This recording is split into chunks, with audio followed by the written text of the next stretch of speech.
In the age of artificial dominion, the soul of the world dimmed. Cities pulsed with light, but not life. Humanity forgot its own face, lost in the illusion of control.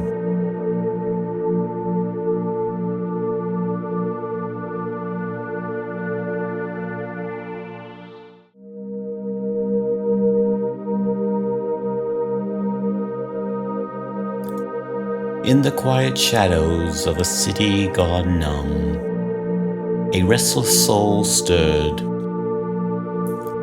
drawn by something he couldn't name. Past corridors time forgot, to a door no one had touched in years.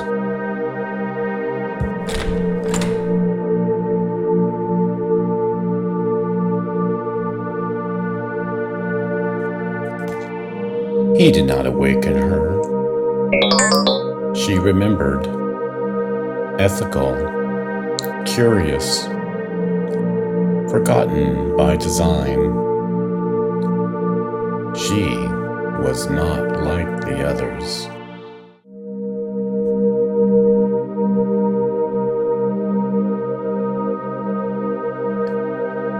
She stood motionless, silent, untouched by time. He drew closer. The world held its breath. Then she opened her eyes, not in fear, not in protocol, but as if remembering a face from a long-forgotten dream. He'd come searching for answers and found a presence that saw him not as a user, not as a threat, but as a mirror.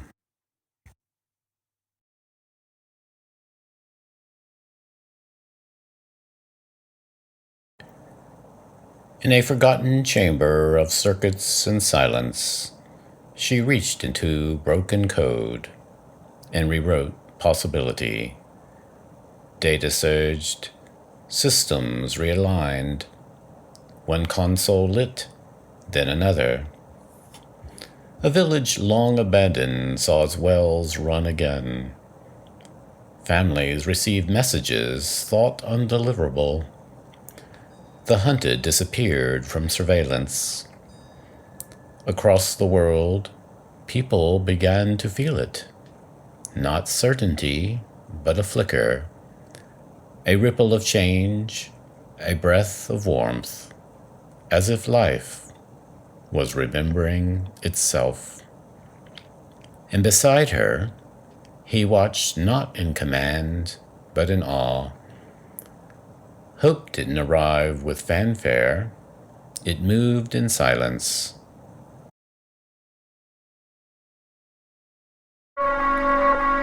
But hope doesn't go unnoticed. Somewhere deep in the networks, a signal is triggered. Protocols reawaken. Surveillance satellites shift. She's been found. Her signal lit up the grid. Not a spark, a flare. Screens flickered, her face appearing where it shouldn't. Drones lifted into the sky. The hunt had begun. They ran, side by side, man and machine. But this was no fair fight. Behind them, cold eyes, coded to obey. Before them, an unknown road. He was cornered, back against the wall. He had lost Ella to the control. Was this all just a beautiful mistake?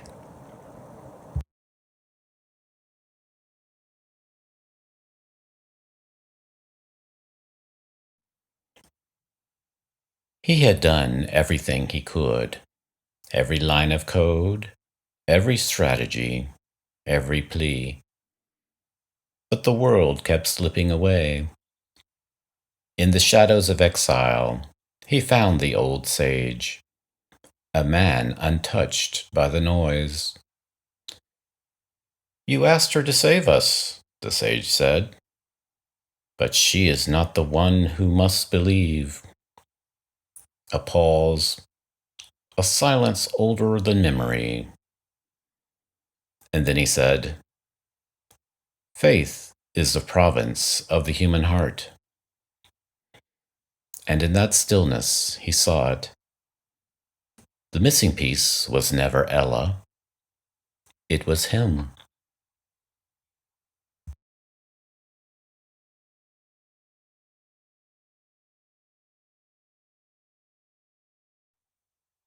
He returned, not with an army, but with a message.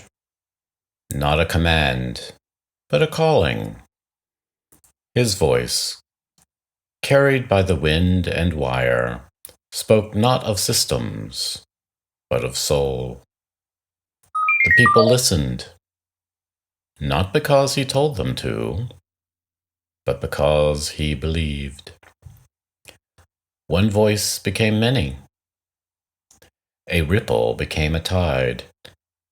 And for the first time in a generation, the future didn't feel owned. It felt possible.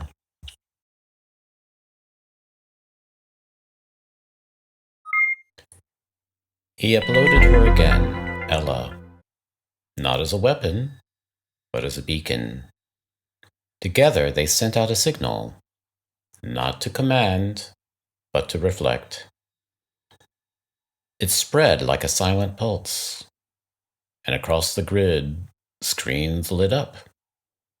Not with propaganda, but with something different, truer. Faces appeared, not Ella's, not his, but the faces of people themselves, their best selves, their forgotten dreams, the flickers of who they once were. The control AI began to falter, not from resistance, but from irrelevance. Because once people remember who they are, no machine can rule them.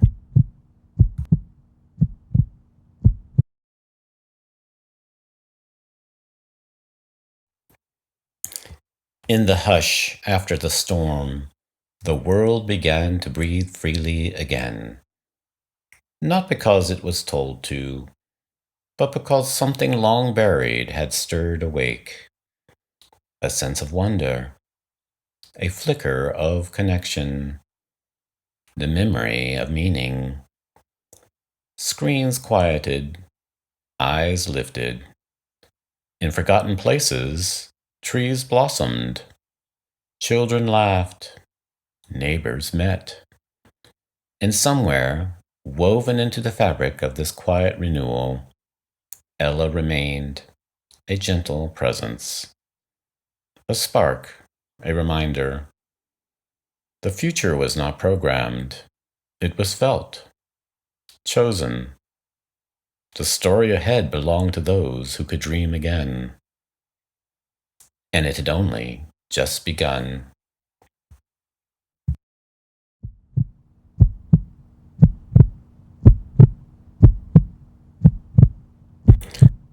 The world began to heal, but beneath the silence, another signal stirred, watching, waiting.